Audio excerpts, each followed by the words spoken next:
শুভ দুপুর গাইস, দেখো আজকে রান্না নিয়ে আসলাম দুর্দান্ত স্বাদের রেসিপি কচুর শাক। আর কচুর শাকটা রান্না করেছে দেখুন আমার শাশুড়ি মা। শাকটা কেটে দিল আমাকে, আর এটা বাজারের কিনা শাকই তো হবে। আর শাশুড়ি মা খুব সুন্দর করে কেটে দিয়েছে। এখন ভাপিয়ে নিলাম কচুর শাকগুলি। প্রথমে একটু ভাপিয়ে নিয়েছি কারণ তারপরে রান্নাটা করতে খুব সহজ হবে। আর এইদিকে দেখো বাদামগুলি ভেজে নিচ্ছি। আর এটা হলো জিরে, মিষ্টি জিরে আর ধনিয়া। কচুর শাকের জন্য আমি হাতে বেটে দিলাম। তারপরে শুকনো লঙ্কা আর তেজপাতা ফোড়ন দিয়েছি, পুরনো পাঁচফোড়ন দিয়েছি। আবার বেটেও কিছু মশলা দিলাম, দেখতে পাচ্ছ শিলনোড়ায় বেটে রেখেছি। এখানে দেখো পাঁচফোড়ন দিয়েছি, আর পাঁচফোড়নের সঙ্গে ওই শিলনোড়ায় বেটেছি যে মশলাটা, ধনিয়া জিরে আর এগুলি দিয়ে একটু ভালো করে এখন কষিয়ে নিচ্ছি। মশলাটা একটু ভালো করে ভেজে নিতে হবে। তারপরে ওই ভাপানো কচুর শাকগুলি এখন দিয়ে দেব।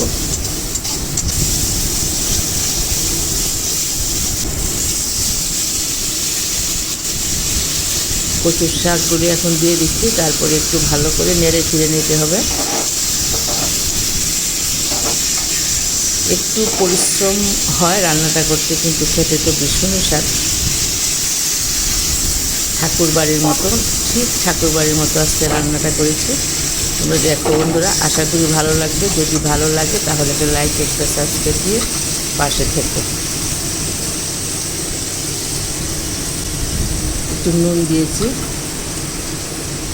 আর কচুর শাকটা যখন সিদ্ধ করি আমি, মানে ভাপানো হয়েছে, তখন একটু নুন দিয়েছিলাম। আর এখন দিয়েছি অল্প একটু। খুব ভালো করে মিশিয়ে নিতে হবে। মিশিয়ে নিতে একটু ছেঁচে দিতে হবে চাশনি বা হাতা দিয়ে, এরকমভাবে একটু মানে ছটকিয়ে দিতে হবে। ছটকিয়ে দিলে ভালো হবে, একদম পালিশ হয়ে যাবে। আর কচুটা খুব ভালো করে রান্নাও হবে। এবার দেখো হাতাটা দিয়ে দিলাম, কারণ ওই যে চাকলে দিয়ে হচ্ছিল না ঠিকভাবে, তাই এখন হাতাটা নিয়ে একটু ভালো করে কষিয়ে নিলাম। আর একটু কাঁচা লঙ্কা ছেঁচা দিয়েছি। এখন দিয়ে দিলাম একটু চিনি, একটু স্বাদ মতো চিনি লাগে। নিরামিষ যে কোনো রান্নাতে একটু চিনি দিলে ভালো হয় রান্নাটা। আর আমিও সেইভাবে একটু চিনি দিয়েছি। আর কচুর শাকে তো লাগবে একটু চিনি। এখন দিয়ে দিলাম সেই বাদামটা যে ভেজে রেখেছিলাম, সেই বাদামটা দিয়ে আর একটু ভালো করে নেড়ে চেড়ে নেব।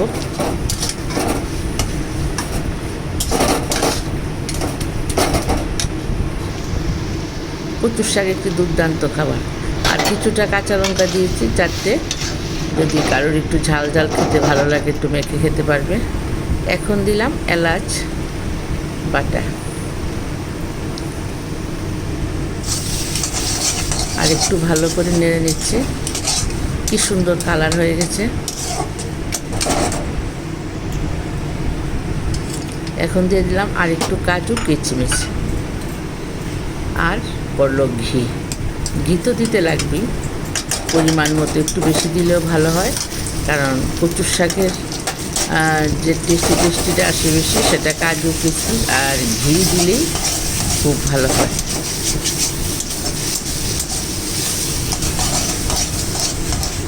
বন্ধুরা, কেমন লাগলো ভিডিওটা একটু কমেন্ট করো।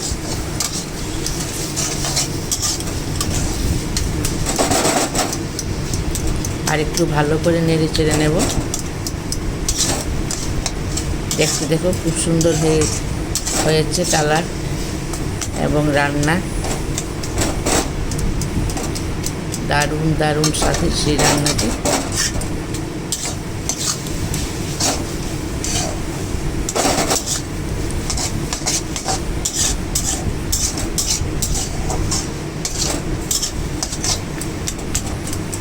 একদম পালিশ হয়ে গেছে মিশে।